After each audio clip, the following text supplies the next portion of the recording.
رسول اللہ یا حبیب اللہ یا رسول اللہ یا حبیب اللہ مولاي صل وسلم دائما ابدا على حبيبك خير الخلق كلهم مولاي صل وسلم دائما ابدا على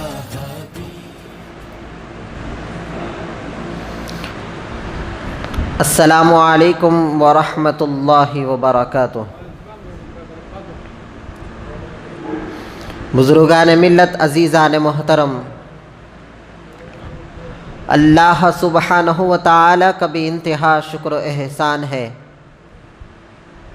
کہ اللہ تبارک و تعالی نے ہم کو آقائے دو جہاں صلی اللہ علیہ وسلم کی امت مبارکہ میں پیدا فرمایا اور ہمیں اس پیدائش پر بے انتہا فخر عظیم عنایت فرمایا۔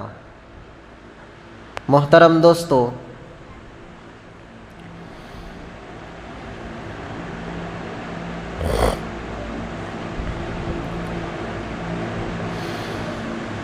مقصد انسانیت،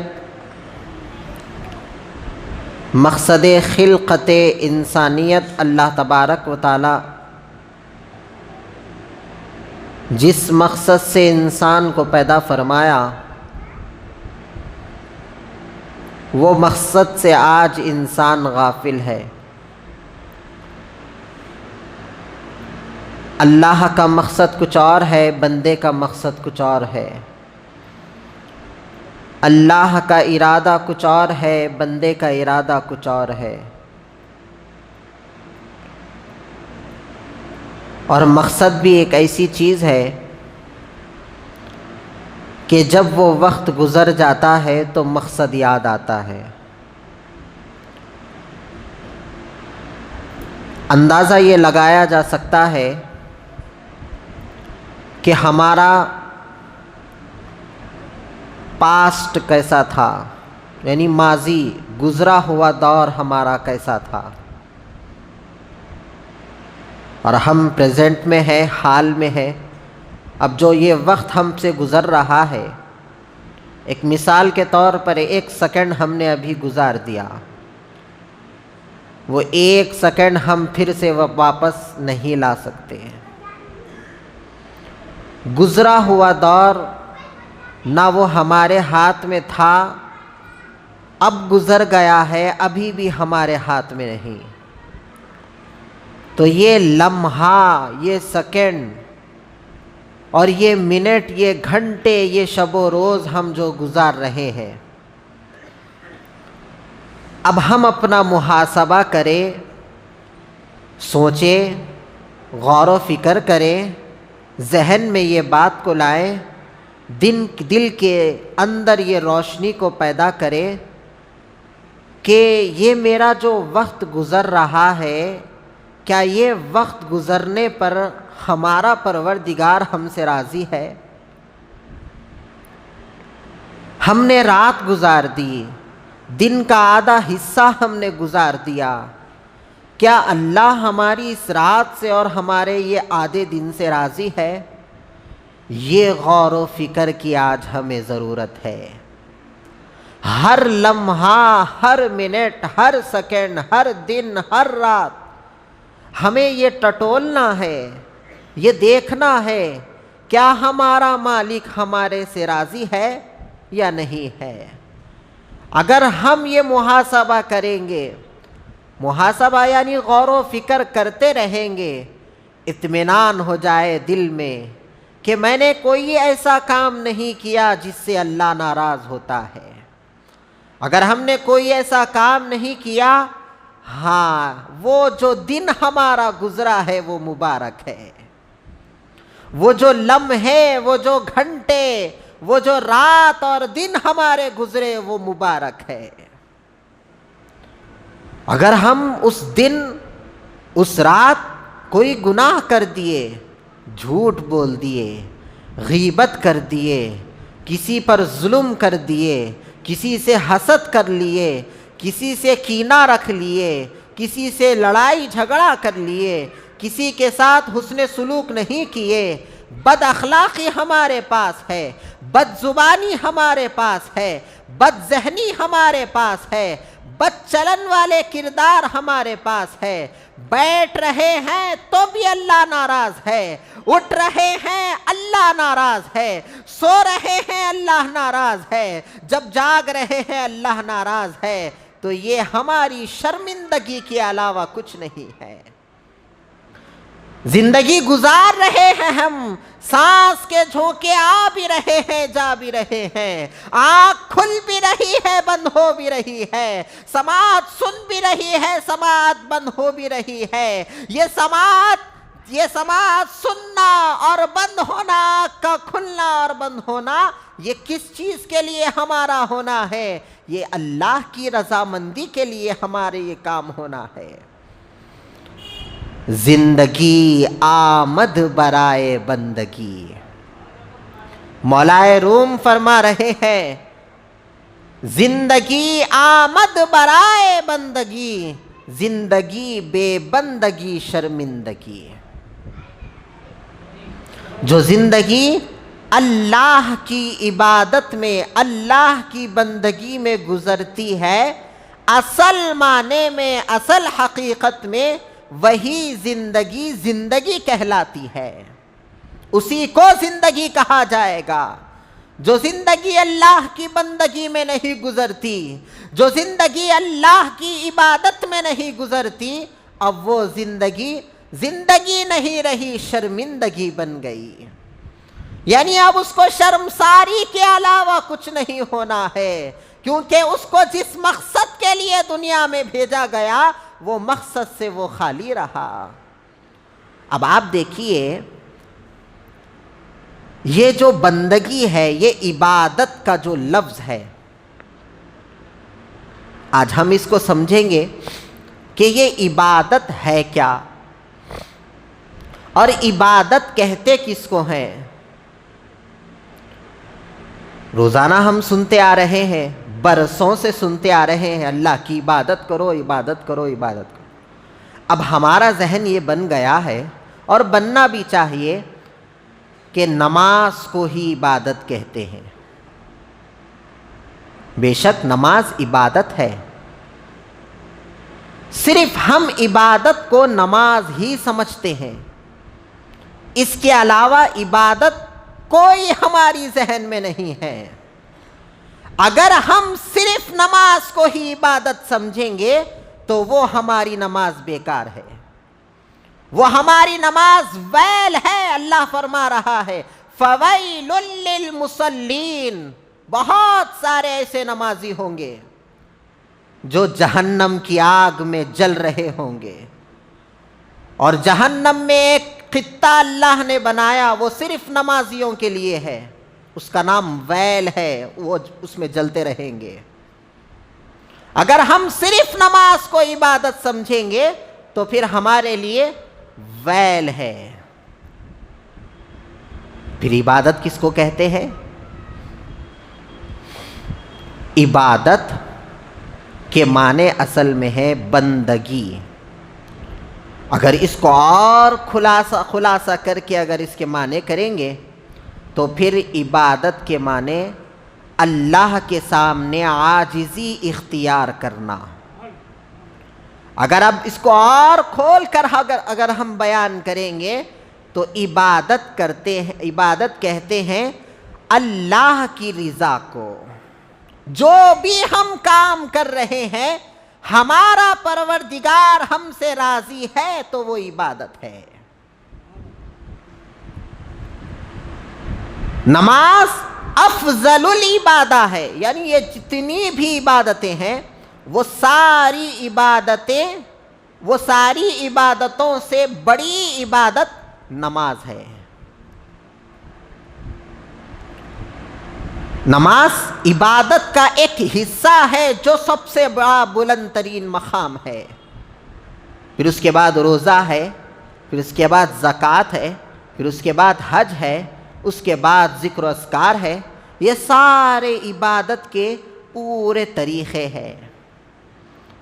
اب آپ دیکھیے، ہمارے پاس روزے ضرور ہیں، ہمارے پاس نمازیں ضرور ہیں، ہمارے پاس ذکر الہی ضرور ہے، ہمارے پاس ہر عبادت ہے، مگر ہمارے پاس وہ جو ہم نے عبادت کی، یہ غور یہ فکر ہمارے پاس نہیں کہ یہ بندگی جو میں کر رہا ہوں کیا میرا پروردگار اس سے راضی ہے، یہ فکر ہمارے پاس نہیں۔ اگر یہ فکر ہمارے پاس ہوتی تو ہم ہر ایک سے اخلاق سے پیش آتے، کیونکہ اخلاق بھی عبادت ہے۔ حسن اخلاق یعنی ہر ایک سے اچھی گفتگو کرنا، بات چیت کرنا، تعلقات قائم رکھنا، دل جوئی کرنا، دلوں کو توڑنا نہیں،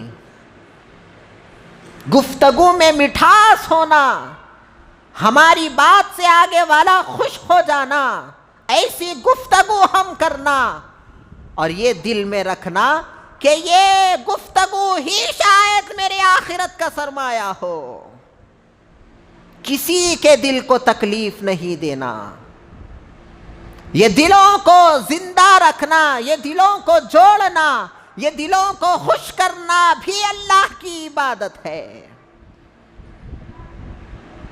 اخلاق، گفتگو، حسن اخلاق، بندوں سے، اللہ کے بندوں سے اچھی بات چیت، اللہ کے بندوں کے ساتھ حسد نہیں، اللہ کے بندوں کے ساتھ ظلم نہیں، اللہ کے بندوں کی غیبت نہیں، اللہ کے بندوں کی چغلی نہیں، یہ سارے چیزوں سے بچ کر اللہ نے جس راستے پر چلنے کا ہمیں حکم دیا اس راستے پر چلنا ہی عبادت ہے، اس کو اہدنا الصراط المستقیم کہتے ہیں۔ ہمارا حال یہ ہے، نماز ہم ضرور پڑھ رہے ہیں مگر ہم غیبت سے باز نہیں آ رہے، نماز ہم ضرور پڑھ رہے ہیں مگر چغلیوں سے ہم باز نہیں آ رہے، نماز ہم ضرور پڑھ رہے ہیں مگر جھوٹ بولنے سے ہم باز نہیں آ رہے، نماز ہم ضرور پڑھ رہے ہیں، جس زبان سے اللہ کا کلام پڑھ رہے ہیں اسی زبان سے ہم گالیاں بھی دے رہے ہیں۔ ہمارا عمل نماز پر ہے، ہماری سوچ عبادت کا مرکز ہمارا نماز بنا ہوا ہے، مگر یہ ساری عبادتوں کو کون دیکھے گا؟ جو اللہ راضی ہونے والا ہے یہ سارے عملوں سے۔ آقا دو جہاں صلی اللہ علیہ وسلم ارشاد فرماتے ہیں، بندے کا سب سے بڑا عمل عبادت میں سجدہ ہے، عبادت کا سب سے اعلیٰ ترین مقام سجدہ ریز ہونا، اور یہ ذہن میں خیال ہونا، یہ دل میں بھی خیال ہونا کہ یہ جو میں سجدہ کر رہا ہوں اللہ میرے سامنے ہے۔ اور عبادت کا سب سے بڑا اعلیٰ ترین مقام آقا دو جہاں ارشاد فرما رہے ہیں کہ خیال یہ ہو کہ ہم نماز پڑھ رہے ہیں اور اللہ ہمارے سامنے ہے، نماز پڑھ رہے ہیں، خیال نہیں اللہ سامنے ہے، مسجد کو آ رہے ہیں، خیال نہیں اللہ ہمارے سامنے ہے۔ خیال ہونا، اسی کو تو ایمان کہا گیا کہ ہمارا ایمان یہ ہے کہ ہم جہاں کہیں بھی سجدہ کرتے ہیں ہماری نیت اور ہمارا ارادہ اور ہمارا خیال یہی ہے کہ اللہ کے سامنے میں نے سجدہ کیا، اس کے علاوہ کوئی عبادت کے لائق نہیں ہے۔ ہمارا ایمان اسی پر تو منحصر ہے، لا الہ الا اللہ، نہیں کوئی معبود سوائے اللہ کے۔ یہ خیال کو سامنے رکھ کر ہی ہمیں نماز پڑھنا ہے۔ اب یہ بتا رہا تھا زندگی آمد برائے بندگی، زندگی بے بندگی شرمندگی۔ سکندر بادشاہ بہت ہی بڑا بادشاہ گزرا، وہ اپنی رعایا کا، اس کی سلطنت کا جائزہ لینے کے لیے نکلا۔ ایک دیہات سے، ایک گاؤں سے اس کا گزر ہوا۔ وہ گاؤں کے لوگ بڑے ہی شریعت کے پابند لوگ تھے۔ وہ گاؤں کو دیکھا، اس کے بعد وہاں کے قبرستان کا جائزہ لیا۔ قبرستان میں دیکھا تو ایک دم اس کی نظر پڑی کہ قبروں کے تختیوں پر لوگوں کے ناموں کے ساتھ ان کی عمریں لکھی ہوئی ہیں کہ انہیں کتنے سال کا تھا، یہ آدمی کتنے سال کا تھا، یہ عورت کتنے سال کی تھی۔ اب دیکھنے کے بعد معلوم ہوا کہ کسی کے عمر 5 سال لکھی ہوئی ہے، کسی کی عمر 10 سال لکھی ہوئی ہے، کسی کی 2 سال، کسی کی 3 سال، کسی کی 7 سال، کسی کے 8 سال۔ 15 کے اندر ہی سب کی عمر تھی، 15 کے باہر نہیں۔ اب بادشاہ گاؤں والوں سے پوچھا کہ بتاؤ یہ چھوٹے بچوں کا قبرستان ہے، یہاں پر ہر ایک کی عمر 15-10 کے اندر ہی ہے، کوئی بڑا آدمی یہاں پر دفن نہیں ہے، کیا ایسا ہے؟ تو لوگ کہنے لگے بادشاہ ہمارے گاؤں کا دستور ہے کہ ہم وہی عمر خبر کی تختی پر لکھتے ہیں جو عمر اللہ کی بندگی میں گزرتی ہے۔ جتنے سال وہ اللہ کی عبادت کیا، اللہ کی بندگی کیا، اتنے سال ہی ہم خبر کی تختی پر لکھتے ہیں، باقی کے جو سال ہیں وہ بیکار ہے، وہ ویسٹ ہے، ہم اس کو یہاں نہیں لکھتے۔ اب اس سے معلوم کیا ہوا؟ کیا سکھا رہے تھے وہ لوگ؟ کیا بتا رہے ہیں ہمیں؟ کہ یہی کہ بندگی کے لیے ہی ہمیں بھیجا گیا۔ اب بندگی کیسے کرنا ہے؟ اب دیکھیں آپ، بندگی عبادت، ہمارے ذہن میں ایک ہی بات، عبادت نماز۔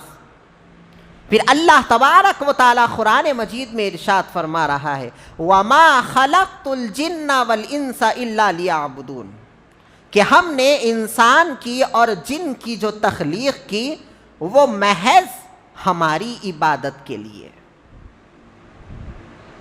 اللہ تبارک و تعالی ہماری عبادت کا مقصد بتا رہا ہے، ہماری خلقت کا مقصد بتا رہا ہے کہ ہمیں پیدا کرنے کا مقصد صرف اور صرف عبادت ہے۔ کہیں یہ آیت آپ کو نہیں ملے گی کہ اللہ فرما رہا ہے کہ ہم نے انسان کو کمانے کے لیے پیدا کیا، ہم نے انسان کو جو ہے شادیاں کرنے کے لیے پیدا کیا، ہم نے انسان کو زندگی گزارنے کے لیے پیدا کیا۔ کچھ اللہ نے ارشاد نہیں فرمایا، کہا کہ ہم نے انسان کو اور جنات کو ہماری بندگی کے لیے، عبادت کے لیے پیدا کیا گیا۔ اب اس کا مطلب محبوب کائنات صلی اللہ علیہ وسلم ارشاد فرما رہے ہیں، اب عبادت کے لیے اللہ جب پیدا فرمایا تو اب عبادت ہو تو کیسے ہو؟ ہر لمحہ ہم چاہتے ہیں کہ ہمارا عبادت میں گزرے، ہم سوئے تو بھی عبادت ہو، ہم جاگے تو بھی عبادت ہو، ہم دیکھے تو بھی عبادت ہو، ہم نہ بھی دیکھے تو عبادت ہو، ہم سنے بھی تو عبادت ہو، ہم نہ بھی سنے بھی تو عبادت ہو، ہم سوچے بھی تو عبادت ہو، نہ سوچے تو بھی عبادت ہو۔ اگر ہم ایسا چاہتے ہیں، آقا دو جہاں ارشاد فرما رہے ہیں صرف یہ دیکھو ہر عمل پر، کیا اس عمل پر میرا پروردگار راضی ہے یا نہیں؟ عمل کرتے جاؤ، فکر کرتے جاؤ، اب میں نے جو یہ کام کیا کیا اللہ اس کام سے راضی ہوا یا نہیں؟ ہمارا دل خود جواب دے گا۔ یہ ہمارا ضمیر، یہ ہمارا قلب جو اللہ نے بنایا ہے، یہ ہمیں سیدھا راستہ دکھانے کے لیے ہی تو ہمیں دل دیا گیا، محبت کے لیے ہمیں دل دیا گیا۔ اگر اللہ کی سچی محبت ہمارے دلوں میں ہوگی تو یہ ہمارا دل اندر سے جواب دے گا کہ تو نے یہ کام غلط کیا، تو نے یہ کام صحیح کیا۔ اب لڑائی جھگڑے، روڈوں پر مارا ماری، مسلمان کا قتل عام ہو گیا، زنا عام ہو گیا، چوریاں عام ہو گئی۔ رات میں لوگ چوریاں کرتے تھے، اب دن دہاڑے چوری ہو رہی ہے، لوگوں کے سامنے چوری ہو رہی ہے۔ یہ اس کی وجہ کیا ہے؟ اس کی وجہ صرف ایک ہی ہے کہ ہم اپنے مقصد سے ہٹ گئے۔ کوئی کام ہو رہا ہے ہمارا اس پر ارادہ بنتا ہے، پہلے ہم سوچتے ہیں کہ ہم یہ کام کریں، پھر اس کے بعد اس کام کے انجام تک ہم پہنچنے کے لیے محنتیں کرتے ہیں، اس کام کے مقصد سے ہم کبھی نہیں ہٹتے۔ تو پھر ہماری یہ زندگی کیا اللہ نے ہمیں ایسے ہی پیدا کر دیا؟ نہیں، ہمیں ایسے ہی پیدا نہیں کیا گیا، ہمیں ایسے ہی جینے کے لیے اور اچانک مر جانے کے لیے ہمیں پیدا نہیں کیا گیا، ہمیں عیش و آرام کے لیے پیدا نہیں کیا گیا، ہمیں عیاشیاں کرنے کے لیے پیدا نہیں کیا گیا۔ مقصد الہی، بندگی الہی کے لیے ہمیں پیدا کیا گیا۔ اللہ کی ہماری تخلیق کا مقصد ہے، اللہ مقصد لیے بیٹھا ہے بندوں کے لیے کہ یہ بندوں کو جو میں بنایا ہوں، یہ بندے صرف میری عبادت کریں، ہمیشہ یہ ذہن میں خیال رکھتے رہیں کہ یہ کام سے کیا میرا مولا راضی ہے یا نہیں۔ اب میں آپ کو کہہ رہا تھا کہ عبادت کے جو بھی طریقے ہیں وہ ہمارے ذہنوں میں آئے، حسن اخلاق، سوچ ہماری، دل کے خیالات ہمارے، یہ ہماری زبان، یہ ہماری آنکھیں، یہ ہمارے کان، یہ ہمارے ہاتھ، یہ ہمارے پیر، یہ ہمارے جسم کا وہ جو بھی حصہ ہے، یہ سارے حصے ہم سے عبادت چاہتے ہیں۔ ہم اپنے پیٹ کی غذا برابر ہم اس کو دے رہے ہیں، ہر ایک کا برابر ہم خیال کر رہے ہیں، مگر یہ ہمارے ہاتھ غریب کی مدد کے بھوکے ہیں۔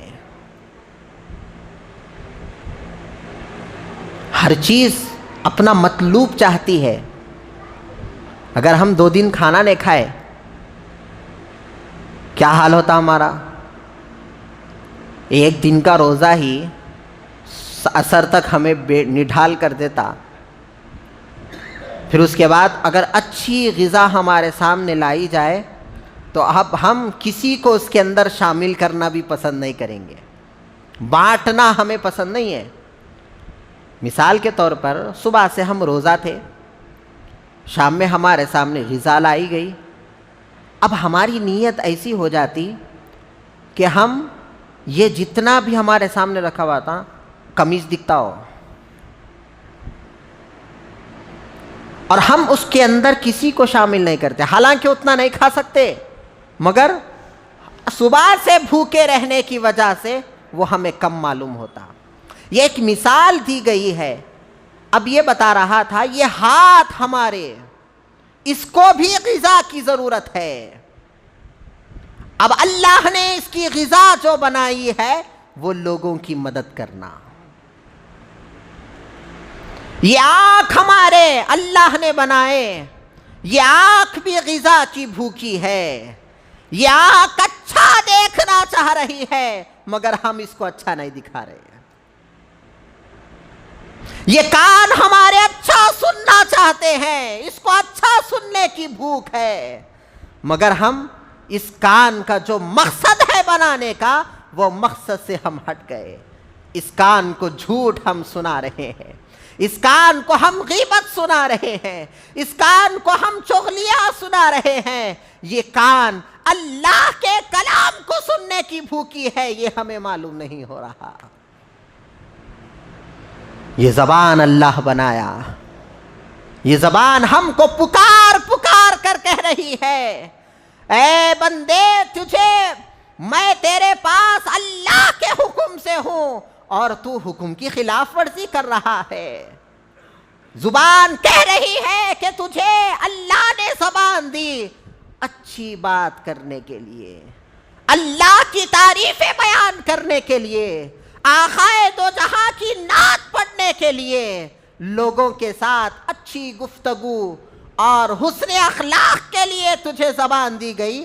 تو یہ زبان کو جھوٹ سے، گالیوں سے، چغلیوں سے، غیبت سے، تانوں سے اس زبان کو گندی کر رہا ہے. یہ زبان ہماری میٹھی بات کرنے کی بھوکی ہے جو ہم نہیں چاہ رہے. یہ پیر جو ہمیں اللہ نے دیے یہ بھی ہمیں کہہ رہے ہیں کہ بندے تیرے پاس تیری مدد کے لیے، تیرے چلنے کے لیے اللہ نے تجھے 2 پیر دیے.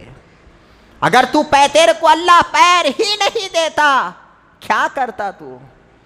لوگوں کا محتاج بن جاتا.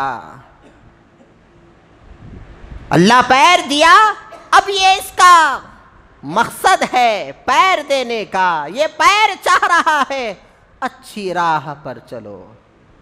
ہم اس کو فحاشی والے کام کے لیے، زنا کے اڈوں کے لیے، غلط راستوں کے لیے ہمارے یہ پیر استعمال ہو رہے. یہ سوچ، یہ فہم، یہ فراست اللہ دیا.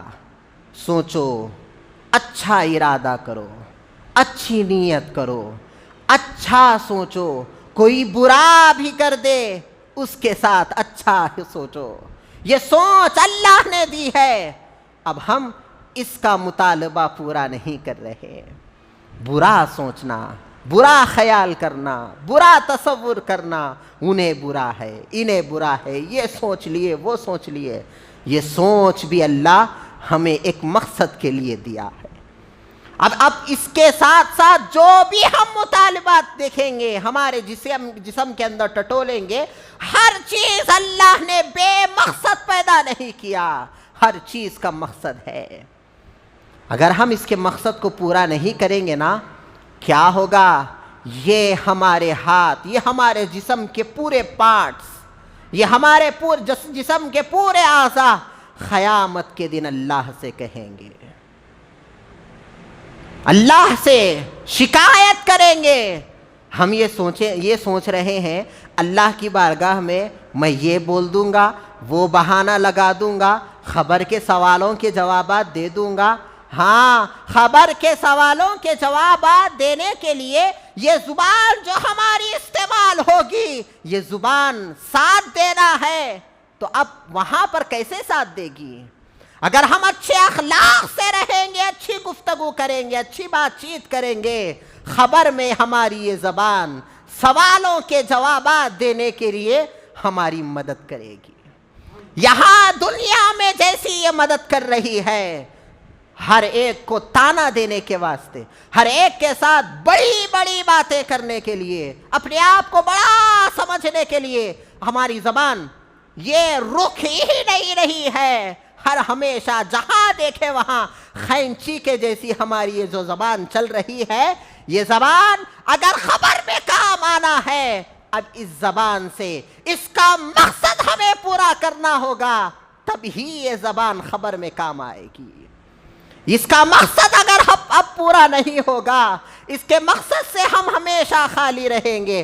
ہم یہ چاہتے ہیں ہم گالیاں بھی دیتے رہیں، ہم یہ چاہتے ہیں ہم جھوٹ بھی بولتے رہیں، غیبت بھی کرتے رہیں، تانا بھی دیتے رہیں، چغلیاں بھی کرتے رہیں. اب یہ زبان ہماری خبر میں بھی سوالوں کے جوابات دے گی. یہ گندی زبان ہماری محشر کے دن اللہ کا حساب بھی دے گی. اگر ہماری سوچ ہے تو ہم بے وقوف اور احمق کے علاوہ کچھ نہیں ہے. کیسے ہو سکتا ہے یہ؟ ہم نے کیسے سوچ لیا؟ جنت میں جانے کی بڑی آرزو ہمیں ہے، جنت میں جانے کی بڑی تمنا ہمیں ہے، مگر زندگی گزارنے کا جو مقصد اللہ نے ہمیں دیا ہے وہ مقصد ہمیں سمجھ میں نہیں آ رہا. ہر جگہ جنت کی باتیں، جنت میں نہریں ہیں، جنت میں میوے ہے، جنت میں دودھ کی نہر ہے، شراب کی نہر ہے، شہد کی نہر ہے. یہ سارے تذکرے ہمارے ذہنوں میں، یہ سارے تذکرے ہماری زبانوں پر، ہر ایک یہی گفتگو کر رہا ہے. پتا ہے کہ یہ عمل، یہ نعمتیں، یہ جنت، اس کی غذائیں، اس کی نعمتیں کس کو ملے گی؟ اسی کو ملے گی جو اپنا مقصد پورا کرے گا. مقصد پورا ہو. ایک زبردست بات ہے، جنت اللہ مقصد پورا کرنے پر دے گا. بندگی کرنے والوں کو جنت ہے. وہ بندگی کیا ہے معلوم؟ یہ سارے جسم کے ہمارے جو اعضاء ہے، اس کو صحیح استعمال کرنا، یہ ایک عبادت ہے. اسی کا ذکر اللہ قرآن میں کر رہا ہے. وَمَا خَلَقْتُ الْجِنَّ وَالْإِنسَ إِلَّا لِيَعْبُدُونَ. ہم نے انسان کو اور جنات کو جو پیدا کیا محض اپنی عبادت کے لیے. اب نمازوں کے ساتھ یہ ہمارے اعضاء، یہ جواہرات ہمیں اللہ تبارک و تعالیٰ نے دیے، اس کو اچھائی سے استعمال کرنا یہ عبادت ہے. ہر جگہ اچھا سلوک، اچھی سوچ، اچھی بات، اچھا دیکھنا، اچھا سننا، یہ ہمارے پاس. اب یہ مقصد پورا ہونے کے بعد ہمیں کیا ہے؟ جنت. کھانے کے لیے کوئی کمی نہیں، نہ کمانے کی ضرورت ہے. خادمہ ہماری خدمت کے لیے، حوریں جو ہے ہماری خدمت کے لیے رہیں گی. ہر ایک کے لیے آسانیاں، سواریاں، کھانے کی غذائیں. اگر ہم سوچیں اس کو جنت کہتے ہیں تو یہ دنیا بھی ہو سکتا. اب دنیا میں دیکھو، کافراں خدمت کے لیے عورتوں کو نہیں رکھے، ان لوگوں کے پاس مزے مزے کے کھانے نہیں ہیں، ان لوگوں کے پاس عیش و آرام نہیں ہے، ان کے پاس بڑے بڑے محلات نہیں ہیں، پھر ان کے لیے بھی جنت ہی چھنا. بات معلوم ہی. اللہ والے ارشاد فرماتے ہیں کہ جو انسان سوچ رہا ہے، جو جنت کا خیال کر رہا ہے، وہ اصل میں جنت نہیں، وہ جنت کی نعمتیں ہیں. مگر اصل جنت اللہ تبارک و تعالیٰ نے کہاں بنائی؟ وہ جنت اللہ کی جنت ہے، جس کو اللہ تبارک و تعالیٰ قرآن مجید میں ارشاد فرما رہا ہے فَادْخُلِي فِي عِبَادِي وَادْخُلِي جَنَّتِي. جو میری عبادت کیا اس کو میری جنت عطا کی جائے گی. اب اللہ کی جنت کیا ہے؟ اللہ کی جنت اللہ کا دیدار ہے. یہ نعمتوں کا ملنا، یہ زمین و جائیداد کا ملنا، یہ تو دنیا میں بھی مل رہا ہے. اس کو جنت نہیں، جنت دیدار الہی کا نام ہے، اس کے علاوہ کچھ نہیں ہے. جو بندہ اب یہاں پر جو بندگی کرے گا، اب اس کے دل میں یہی ہو، یہ بندگی جو ہو رہی ہے وہ دیدار الہی کے لیے. یہ بندگی جو ہو رہی ہے اللہ کو دیکھنے کی جو حسرت ہمارے اندر ہے وہ اس کے لیے ہے. آپ جو بندگی نہیں کریں گے، یہی ہے زندگی آمد برائے بندگی، زندگی بے بندگی شرمندگی. جو اپنے مقصد سے خالی رہا اب وہ دیدار الہی سے محروم ہے. اس کو جہنم میں ڈال دیا جائے گا، اس کو دوزخ میں جلایا جائے گا، اس کو اللہ کی جنت نہیں ملے گی. یہی بات ہے کہ اللہ تبارک و تعالیٰ نے ہمیں ایک مقصد کے لیے پیدا کیا، وہ مقصد ہے عبادت.